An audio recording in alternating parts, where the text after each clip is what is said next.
You Changed Too by Madness on the Milano, Chapter 3. Before I get started, there will be some nasty bits in this chapter and possibly a few chapters afterwards where I will be skipping. But basically, Harv, the manager, his agent, absolutely horrible man. And there are some nasty flashbacks to his father, though I can't remember if that's this chapter or not. So here we go. Okay, so what was all that in the pictures? Straight to the point, like always. Trust Harv. Lightning doesn't have the energy to lie. You know I didn't want to leave. There's a crackly sigh down the line. It doesn't look good. I have to care about my rep now? Hey, don't get smart with me, kid. Your rep would have gone from lone wolf to needy chihuahua in less than a second if it hadn't been for me. Okay? I spun it as an act of relief. A happy reaction that anyone would shed a tear over. Wow. Thanks. You're really starting to bug me here, kid. I don't want to be here! He just wants copper instead of gold.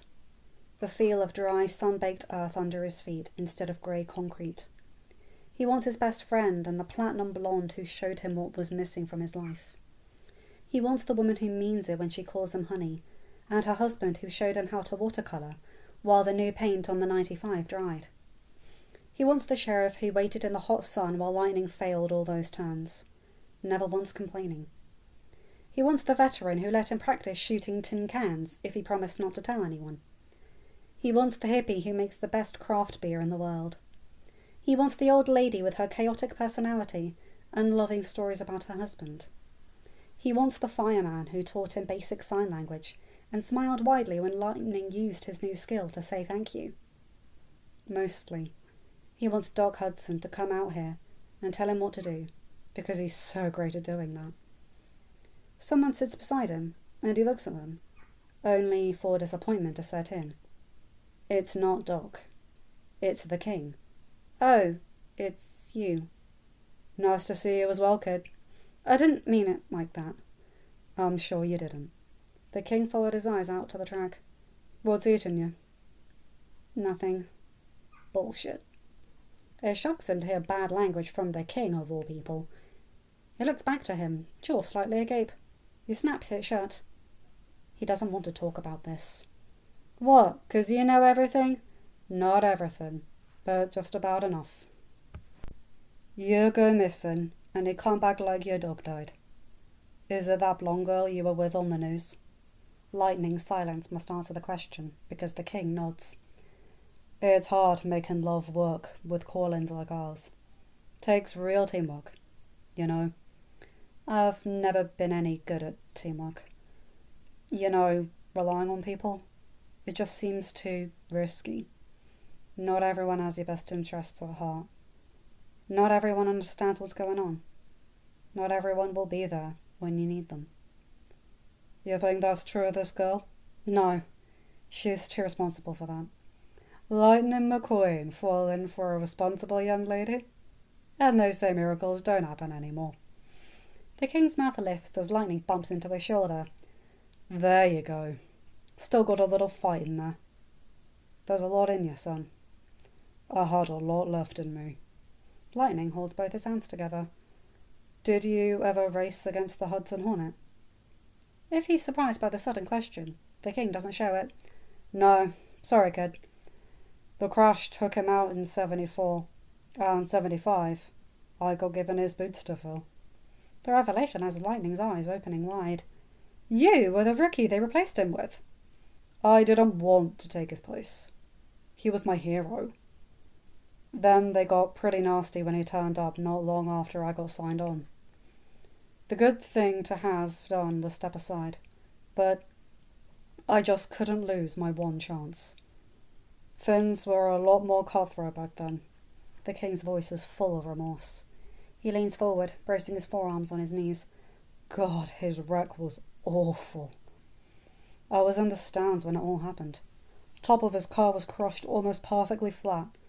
And when they finally cut him out of there, everyone just shut the hell up.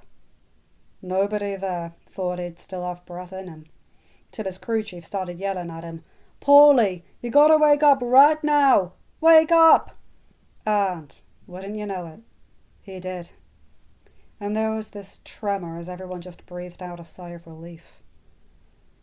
He then realised his leg wasn't aligned as it should have been, and very calmly asked the medics, and this is a direct quote here, not me being crude, "Would you fellas be kind enough to knock me the fuck out?" Joining with the king's guilty chuckle, Lightning strives for seriousness again. He must have fought like hell to get better enough to race. Oh, God, yes. He had no patience for being sick or injured, not when a race was in question. The king smiles at the memories. Lightning envies him for. "Why'd you asking me all this, kid?" "I met him, in the place I got stuck in." "You did not." "I did so. I saw his trophies." "I think you got a little dehydrated and incredibly delirious in that desert. Tell you what, Mr. the King, when all this is done, I'm taking you to Radiator Springs, and you can go see him for yourself." "If he's still there, which he isn't, the Paul Hudson I knew would probably run me over with his race car." The king must see the look brewing in Lightning's eyes, because he stops laughing and surprises him by patting his back. "Maybe you are right, kid. I wasn't with you, so what do I know? He was my inspiration when I was your age, and I can't tell you how bad I felt when I realised what I'd done to him. I might have guessed he'd force himself back to health. I didn't have the morals I got today." His hand pats against Lightning's back again. "No one's perfect. A crash can happen to anyone. After all this is over, can you do me one thing?" "What's that?" "Get yourself a team to help you. Trust people a little, that they won't screw you over. I mean, I'm sitting here with you as a friend, and I've still got to do my best to beat you tomorrow. This is absolutely not in my best interest." "Why did you?" "I got a nephew your age. I'd hate it if he felt bad and no one helped him." "He's lucky to have you." "You got me too, kid.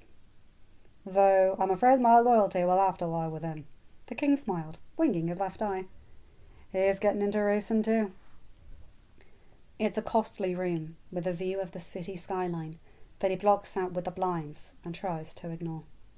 He'd love to call Mater, or Sally, or someone, but never thought to get anyone's number. Someone put his suitcase on the bed, and he unzips it, rummaging through the little compartment that hides his most treasured possession. Holding it in his hand, he remembers the day like it's happening in real time. Skipping another bit here. "I don't want to go. You'll forget me." "I won't. I'll never abandon you. I swear. Please, Monty. I swear it won't be long. Just a couple of months." Those couple of months turned into a couple of years. Dad relinquished his parental rights, completely washing his hands of the kid he swore he wouldn't abandon. 14 years later, and Lightning still hadn't seen his father, or really cared to look. Being sent away was agonizing enough, but the knowledge that his father simply didn't want him back hurt more than anything. He had never even gotten that kind of love back.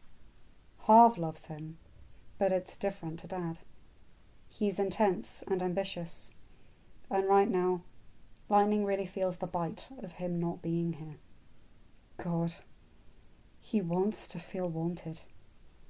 It wasn't until ending up in a little desert town where the people love you even if you ripped half of the things out of it that he started to feel content in his life. Now, even they were gone. More people he had been forced away from, though the culprit here was a speeding ticket or something that pointed everyone in his direction. He wished Sheriff hadn't done his job correctly. Just hadn't processed that ticket. Let him do the community service and figure out what to do when his love for them had grown to match his love for racing. There had been no choice. There never was. End of chapter. Hi guys, hope you enjoyed that one. So this is a sad one going into Lightning's backstory. Essentially, his mother died when he was young and his father was self-medicated. But his father did love him at that point to a degree. He saw Lightning find the medications and knew that he couldn't keep his son safe. In this fic, and quite a few Cars fics for the ones I looked at, Lightning's first full name is Montgomery, but he doesn't like it, so he goes by Monty. So, and Harv basically takes advantage of a very vulnerable boy after he gets out of, like, foster and social care. Harv adopted Lightning, but it wasn't out of love. Anyway, you guys know the drill. Like, comment, and subscribe, and hit that bell to get notified whenever I upload a new video. Have a good day, night, or whatever time zone you're in. Bye, my guys, gals, and albino pals. I'll see you in another video. Take care.